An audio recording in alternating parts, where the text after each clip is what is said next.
बिस्मिल्लाहिर्रहमानिर्रहीम इय्याका नअबुदु व इय्याका नस्तईन।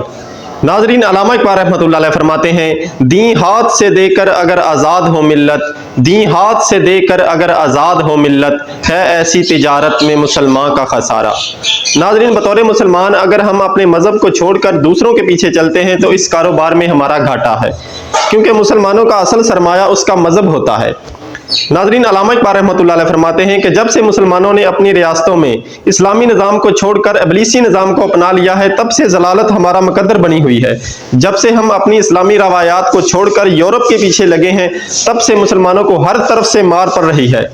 मुसलमानों की बका सिर्फ इस्लाम में है। नाज़रीन, टॉक शोज में बैठे बड़े बड़े सहाफ़ी ये तज़किया करते हैं कि इस्लाम को सियासत से अलग रखना चाहिए। ये एक इब्लीसी निज़ाम है जिसने मुसलमानों में ये रुझान पैदा कर रखा है कि इस्लाम का सियासत से कोई ताल्लुक नहीं।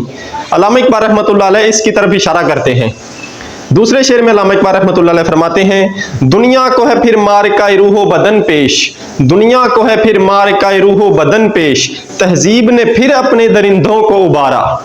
अल्लामा इक़बाल रहमतुल्लाह अलैह फरमाते हैं कि मगरबी तहजीब व सकाफत, सियासी और मशारती निज़ामों ने इंसानों को जंगल के खूंखार जानवर बना के रख दिया है।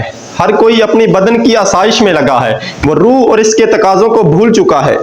दुनिया को फिर हजरत उमर रज़ी अल्लाह ताला अन्हु की तरह दलेर हुक्मरान की ज़रूरत है, क्योंकि मगरबी तहजीब ने फिर जंगल के खूंखार जानवर पैदा कर दिए हैं जो मुसलमानों को हर तरफ से घिरे हुए हैं।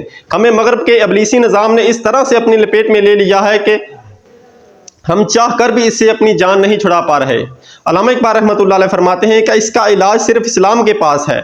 हम मगरब के ये जमहूरी निज़ाम को छोड़कर इस्लामी असूलों के मुताबिक ज़िंदगी बसर करें। बतौर मुसलमान हमारी बका सिर्फ इस्लामी निज़ाम में है, इसलिए हमें ये जमहूरियत का लाभ नापने वालों को छोड़कर इस्लाम लाने वालों को सपोर्ट करना चाहिए।